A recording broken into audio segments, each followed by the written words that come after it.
तो प्यारी सात संगत जी, प्यार भरी राधा स्वामी जी, सात संगत जी, आज की वीडियो को पूरा ज़रूर देखिए। अगर वीडियो अच्छी लगती है तो वीडियो को ज़रूर लाइक और चैनल को सब्सक्राइब करना मत भूलिएगा। सात संगत जी, जो सतगुरु होते हैं वह दया के पात्र होते हैं। हम जब भी कोई उनसे प्यार से सवाल जवाब करें, वह कभी भी हमारे उस सवाल जवाब का जो है उत्तर जो है हमेशा देते हैं। वह कभी नहीं कहते कि हम आपका उत्तर नहीं देंगे। तो सात संगत जी, आज की जो साखी है वह सच्ची घटना पर आधारित है। सात संगत जी, एक सत्संगी था जो बाबा जी से हमेशा ही मिलकर उनसे भजन सिमरन के बारे में पूछना चाहता था।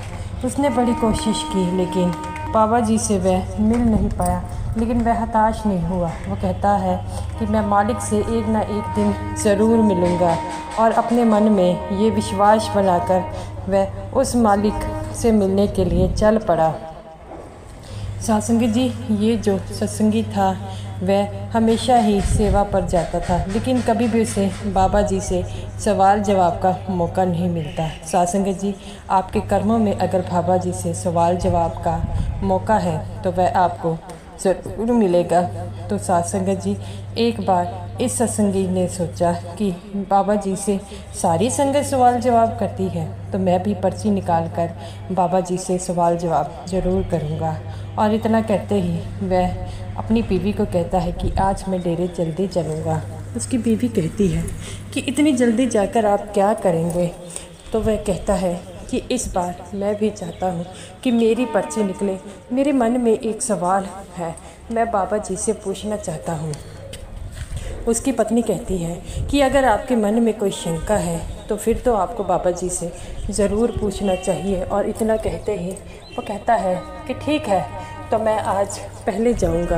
तो उसकी पत्नी कहती है कि पर्ची निकलना इतना आसान नहीं है, आपको तो पता है कई संगत जो होती है पर्ची निकलती है। तो वो कहता है कि अगर हमें तो कोशिश करनी हो चाहिए, कोशिश करेंगे तभी तो पर्ची निकलेगी। तो वो कहती है ठीक है, और वह चला जाता है, पंडाल में जाता है और वहाँ से पर्ची वालों से पर्ची लेता है। उसकी किस्मत इतनी अच्छी थी कि उसकी पहली बार में पर्ची निकल गई, और वह कहता है आज तो मैं बाबा जी से बड़े सवाल करूँगा। तब उसे समझाया जाता है कि बाबा जी से कैसे सवाल करने हैं और कहाँ से आपने निकलना है और कितना नंबर है आपका सवाल जवाब करने का। तो वह बड़ा खुश होता है। तो वह भी पर्ची लेकर जो है अपनी जगह पर बैठ जाता है। तो उसे सेवादार बताते हैं कि सबसे पहले सत्संग होगा और उसके बाद जो है सवाल जवाब का प्रोग्राम होगा।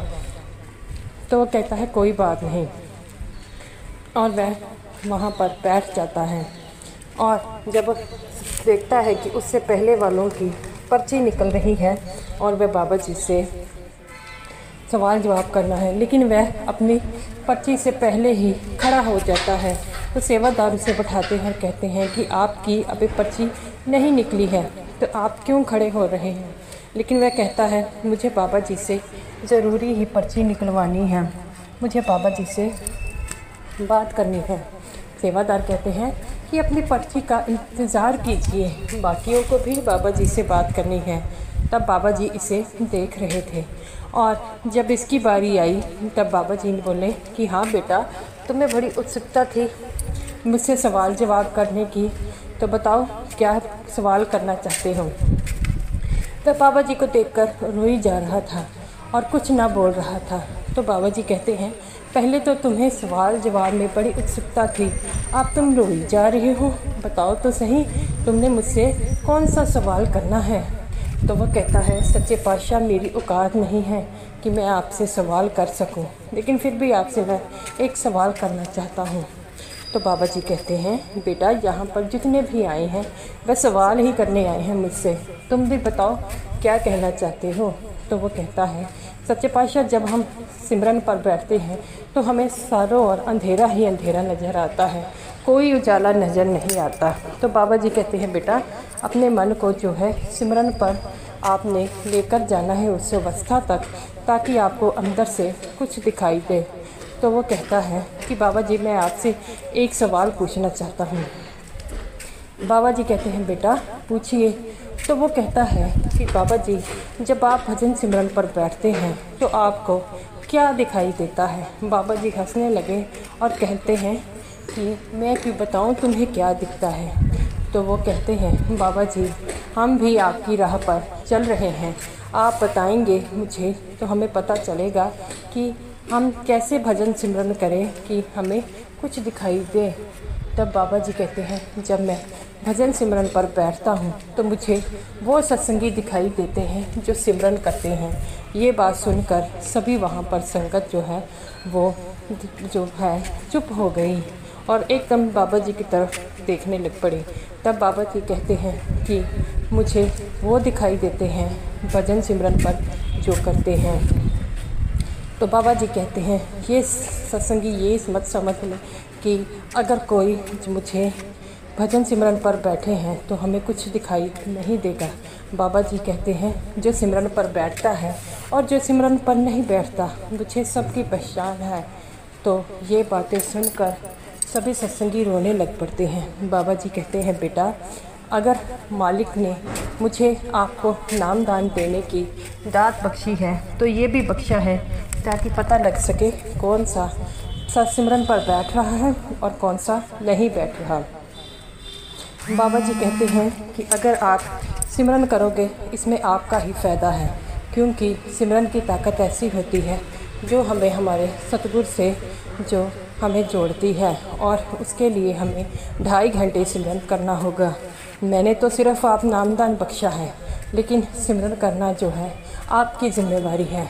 जो सिमरन कर लेगा वह सच्चे परमात्मा तक पहुंच जाएगा और जो सिमरन नहीं करेगा वह सच्चे परमात्मा तक नहीं पहुंच पाएगा। तो साथ संगत जी बाबा जी कहते हैं उस मालिक तक पहुंचने के लिए हमें 2.5 घंटे सिमरन ज़रूर करना होगा। बाबा जी कहते हैं कि अगर वो मालिक आपको देने की ताकत रखता है तो जानने की ताकत भी रखता है कि कौन सा सत्संगी सिमरन कर रहा है और कौन सा नहीं कर रहा है। तो साथ संगत जी बाबा जी के कहे अनुसार हमेशा 2.5 घंटे सिमरन ज़रूर कीजिए, क्योंकि सिमरन जो होता है वह हमेशा हमारे सतगुरु को हमारे साथ जोड़ता है।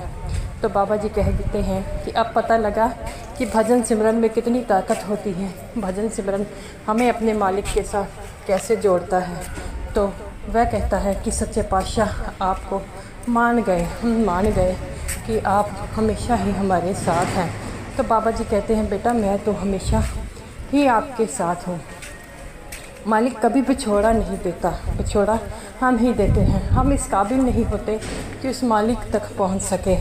तो गुरु प्यारी साथ संगत जी बाबा जी कहते हैं बेटा भजन नामदान का तब भी फ़ायदा है जब आप भजन सिमरन कीजिए, और नहीं करोगे तो इसमें नुकसान आपका ही है, किसी और का नहीं है।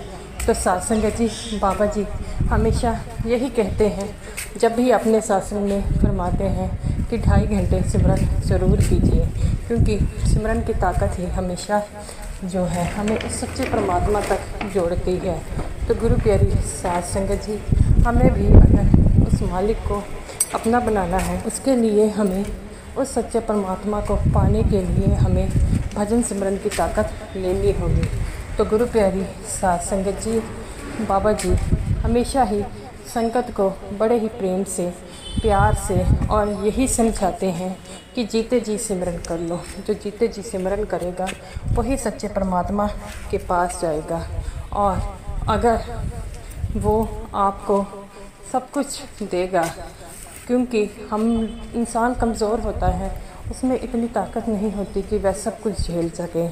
तो इसीलिए भजन सिमरन एक ऐसा मार्ग है जो हमें अंदर में जो है वो रूहानियत ताकतें दिखाता है। बाबा जी कहते हैं बाहर भटकने की ज़रूरत नहीं है, सब कुछ आपके अंदर है, सिर्फ़ और सिर्फ कमी हम में है जो हम उसे जान नहीं पाते। तो गुरु प्यारी साथ संगत जी बाबा जी के कहे अनुसार हमें भी 2.5 घंटे सिमरन ज़रूर करना होगा। तो साथ संगत जी ये रही मेरी आज की वीडियो। अगर आपको वीडियो अच्छी लगी हो तो साथ संगत जी इस वीडियो को ज़रूर लाइक कीजिएगा और हमेशा ही भजन सिमरन ज़रूर किया कीजिएगा। तो सभी साध संगत जी को मेरी तरफ से प्यार भरी राधा स्वामी जी।